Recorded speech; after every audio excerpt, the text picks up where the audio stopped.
പണ്ട് അമിതാഭ് ബച്ചന്റെ മുക്കദ്ദർ കാ സിക്കന്ദർ എന്നൊരു പടം ഉണ്ടായിരുന്നു. വിധിയെ ജയിച്ചവൻ അല്ലെങ്കിൽ ഭാഗ്യവാൻ എന്നൊക്കെയാണ് ആ പേരിന്റെ അർത്ഥം. ഇപ്പതാ ആ പേര് തിരിച്ചിട്ടിട്ട് സിക്കന്ദർ കാ മുക്കദ്ദർ എന്നൊരു ഹിന്ദി ത്രില്ലർ വന്നിട്ടുണ്ട്. എന്ന് വെച്ചാൽ സിക്കന്ദറിന്റെ ഭാഗ്യം, വിധി, അങ്ങനെ എന്തോ ആണ് അർത്ഥം.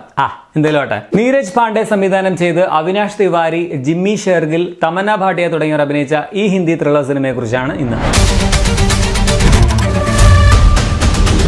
2009 നടന്ന ഒരു വലിയ കവർച്ച, അതിൽ കുറ്റവാളികളെന്ന് സംശയിക്കപ്പെട്ട 3 പേർ, ആ കേസ് അന്വേഷിച്ച പോലീസ് ഉദ്യോഗസ്ഥൻ, ഇവരുടെ കഥയാണ് ഈ സിനിമ പറയുന്നത്. A Wednesday, special 26, baby, MS Dhoni, the untold story ഉൾപ്പെടെയുള്ള പ്രശസ്തമായ സിനിമകളുടെ സംവിധായകൻ നീരജ് പാണ്ഡെയാണ് ഈ പടം ഒരുക്കിയിട്ടുള്ളത്. അദ്ദേഹം തന്നെയാണ് ഇതിന്റെ രചനയും സംവിധാനവും നിർവഹിച്ചിട്ടുള്ളത്. മികച്ച ഒരു ഫസ്റ്റ് ഹാഫ് ആണ് ഈ പടത്തിന്റെ ഏറ്റവും വലിയ പോസിറ്റീവ് എന്ന് പറയാം. ഗ്രിപ്പിംഗ് ആയിട്ടുള്ള തുടക്കം, പിന്നെ ആ ഒരു റോബറി, നമ്മളെ കൺഫ്യൂസ് ചെയ്യിപ്പിക്കുന്ന രീതിയിൽ ഇനി അങ്ങനെയായിരിക്കുമോ അതോ അല്ലയോ എന്ന ഒരു 50-50 ഫീൽ നിലനിർത്തിക്കൊണ്ട് പോയത്, ഇതൊക്കെ നല്ല രസമുണ്ടായിരുന്നു. അതുപോലെ തന്നെ ക്യാരക്ടേഴ്സിനോട് നമുക്ക് പെട്ടെന്ന് റിലേറ്റ് ചെയ്യാൻ പറ്റുന്നുണ്ട് എന്നുള്ളതും ഒരു വസ്തുതയാണ്. സോ ഇതിന്റെ ഒരു ഇമോഷണൽ പോർഷൻ അല്ലെങ്കിൽ ആ ഒരു ഫീൽ ഗുഡ് പോലെയുള്ള ഒരു പോർഷൻ ഒക്കെ ഫസ്റ്റ് ഹാഫിലുണ്ട്. അത് നന്നായിട്ട് എനിക്ക് വർക്കായി. സ്ട്രോങ് പെർഫോമൻസുകളും ഈ പടത്തിന്റെ കരുത്താണ്.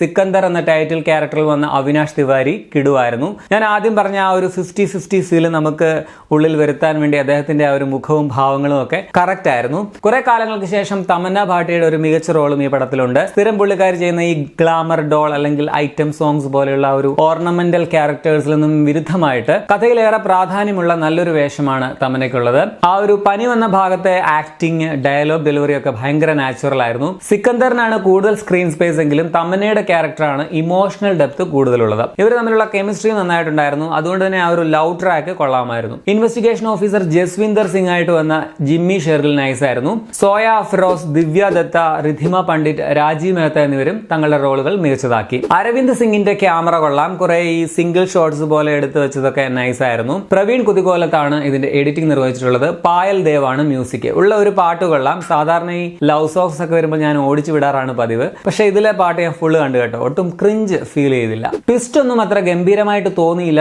തികച്ചും സാധാരണമായിരുന്നു എന്നതാണ് സ്ക്രിപ്റ്റിന്റെ പോരായ്മയായിട്ട് തോന്നിയത്. ഇതിന്റെ എൻഡിങ്, പ്രത്യേകിച്ച് സസ്പെൻസ് ഒക്കെ ഈസി ആയിട്ട് തന്നെ നമുക്ക് പ്രെഡിക്റ്റ് ചെയ്യാൻ പറ്റുന്നുണ്ടായിരുന്നു. സോ അതിലൊരു വലിയ പുതുമ ഫീൽ ചെയ്തില്ല. പടത്തിന്റെ ലെങ്തും കുറച്ച് കുറയ്ക്കാമായിരുന്നു എന്ന് തോന്നി. കുറച്ചുകൂടി ഫാസ്റ്റ് പേസ് ആക്കാമായിരുന്നു പടത്തിന്റെ ഒരു സ്പീഡ്. സോ ആകെ മൊത്തം ടോട്ടലിൽ നല്ലൊരു തുടക്കം, അതുപോലെ നൈസ് ഫസ്റ്റ് ഹാഫ്, നല്ല പെർഫോമൻസുകൾ, ഇതൊക്കെ കൊണ്ട് ഒരു വർത്ത് വാച്ച് ഡീസന്റ് ത്രില്ലറാണ് സിക്കന്ദർ കാ മുക്കദ്ദർ. ഇപ്പൊ ശരിയായെന്ന് തോന്നുന്നു. പടം നെറ്റ്ഫ്ലിക്സിൽ കാണാം. ഹിന്ദിക്കൊപ്പം തമിഴ്, തെലുങ്ക്, ഇംഗ്ലീഷ് ഡബിങ്ങുകളും അവൈലബിൾ ആണ്. ഞാൻ ഹിന്ദിയാണ് കണ്ടത്. പടത്തിന് 2 മണിക്കൂർ 23 മിനിറ്റ് ആണ് ദൈർഘ്യം. പടം കുടുംബത്തോടെ നമുക്ക് കാണാം കേട്ടോ, നോ പ്രോബ്ലം.